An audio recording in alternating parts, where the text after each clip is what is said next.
Hello! Zenith here in Pandaria beta. I made a lovely coat. My Panda Priest, which I should be leveling when I get around to it. As you can see, very stylish white strip of hair there. Yeah, I don't really think that's working as intended. And here I am on the northern tip of the Jade Forest, right where you start. And there appear to be Zeppelin sharks. I think they're placeholder models, but I'm not entirely sure. I mean, yeah. Good work, Liz, good work. Anyway, this is a little video just to look at the talent system briefly. If I go into my specialization and talents, I'll go through this in a sec. Okay, so first off, you've got your 3 specs, which are exactly the same as what they were before. When you select a spec, I'll tell you what, I'll activate my secondary specialization so I can show you.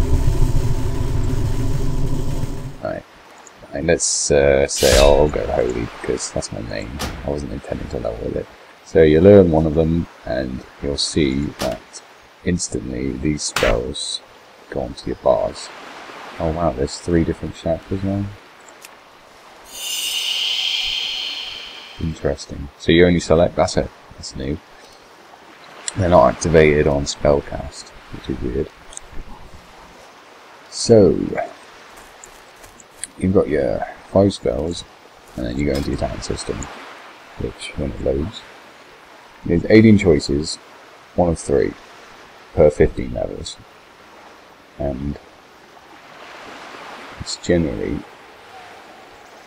up to the player. Like, nothing is particularly better than something else. I mean, there'll probably be specific ones for certain specs that you must take, but from what I can tell, from what I've read, it's what you want to play like. So they're more like bonuses, you know.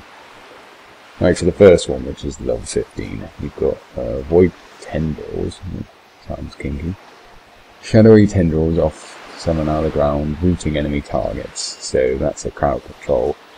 It could be useful in PvP, maybe solo questing.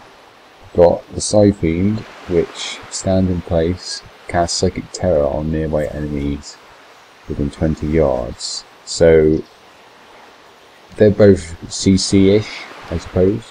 And then Dominate Mind, which is mind control, isn't it? Pretty much. Yeah, mind control. So the first 3 are pretty much CC based. I mean, you could argue that they're all good in PvP. You could argue that, I mean, mind control isn't so good for questing, but first 2, if you're caught in a sticky situation and you want to get out. So it's player preference, I feel. It's like, what do you want to take? What do you want to do? And I'm not going to go through all of them, but you select one of these 3 every 15 levels. And that's the same for all. I mean, they're all different for different classes, but that is the general gist of things. So it's a lot more refined. I mean, this is replacing the talent trees. So, yeah, I don't know. I'm not too keen on this. I mean, I like the talent trees, but I guess I'm not used to change. It's a lot easier than what it was before, I feel. We'll see if it's any good. When I go through this and spec my character and start leveling, I'll report back and see if it's any good. And then glyphs. Now, before you have your prime, your major, and your minor glyphs, they've got rid of the prime, and you're only left with major and minor now. Now, minor glyphs, if we go down here, because they're easy to explain, like artificial bonuses, so to speak. They don't actually aid you in any way. They just make things look cooler. Like, for instance, the shadow spec. When you're in shadow form, it's the new, like, semi-purpley one. You're not transparent, so it's more, what's the word? Oh, the panda's getting distressed. It's player preference. It's like, what do you want? Like, summon 3 small shadow fiends who provide 1/3 of the total mana in return, you know? It's like, do you want a big shadow fiend, or do you want 3 small ones? They don't exactly aid you in any way. That might be a nerf slightly, because if the movement path to get to the mob, you never know. Shackle changes the appearance as one here, which is quite nice, which is the Valkyr, where Spirit of Redemption is changed, which I like the look of. That's probably going to be quite cool. I might use that one. So they're just generic, you know, you don't need them for combat. They're just what you want to look like, because you want to make your character look cool. And the Prime and Magiglyphs have been like combined into the Magiglyph tree, and they are all reasonable. Like, it's going to be hard choosing, because you can only choose 3 of these, and that's it. So some of them will be definite no's, and others will be like, do I want this or this? Like, some of them benefit AoE healing, some of them single target. It's like, oh, I'm in a raid fight. This is something that I brought up actually. Say, like, for the Deathloop fight now, you have 2 phases, don't you, where you're like, got a single target healing phase when the tentacle's up, and then when the ads spawn, you want to usually swap to an AoE healing phase, yeah? But you cannot swap glyphs or spec in a fight, so say you've got glyphs which benefit single target healing, so say tank spec healing, and then you want to quickly swap out to AoE healing, you're going to be slightly nerfed, whereas opposing priest who has the AoE healing glyphs. Now, I don't know if that will mean people will dual spec the same spec. Let's say you dual spec Holy, and one of them is your AoE healing spec, and one of them is your single target. So if there's a boss fight which requires a lot of AoE healing, you're going to respec to the other Holy. But that's going to be really awkward for you when it comes to questing, because I'm pretty sure Holy is still naff for soloing mobs and stuff. I'm not entirely sure how they're going to balance that. I mean, can I think of an example here? Like, here's one. Circle of Healing. Your spells hit an additional target, but its mana cost is increased. That's a benefit to AoE healing larger groups, yeah? And there's a nice single target one. Renew. Your renew heals 33% more each time it heals, but its duration is reduced. I guess that's the only single target one I can see at the moment.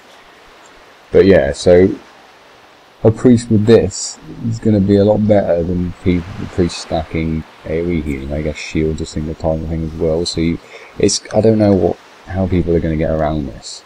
I don't know whether something's going to be better for one boss or another. I don't know whether this is limiting or like expands the board, so to speak, you know. I don't know whether people are going to be forced into certain specs or be able to free this up, because, you know, high-end raiding guilds are going to have like specific, like, you need to have this spec or we're going to die, you know. For lower, like for heroics and stuff, it should be fine, but high-end raiding, I don't think it's going to be that viable, to be honest. But again, we'll see. We'll see what happens on with these. So yeah, that's a little look at the talent system. Very, very simplified, very straightforward. So yeah, if you think this is going to be better than Cataclysms, I mean, Cataclysm refined Lich King, and then this is being more refined. It feels like they're taking away a lot from the character, but I guess they're putting a lot back in with these like generic glyphs. Like, oh, I want to look cool or whatever. It's going to be interesting. Yes, I'll close that. And this is the kite mount, which is huge. I mean, it's a flight point. But if it's this big in game, I'm fully zoomed out here, then we're in for a big problem, because that's just going to be so troll. Anyway, there you go. That's a little look at the talent system. Hopefully I'll go get leveling and get some more content for you. Probably look at the character creation screen. Ooh.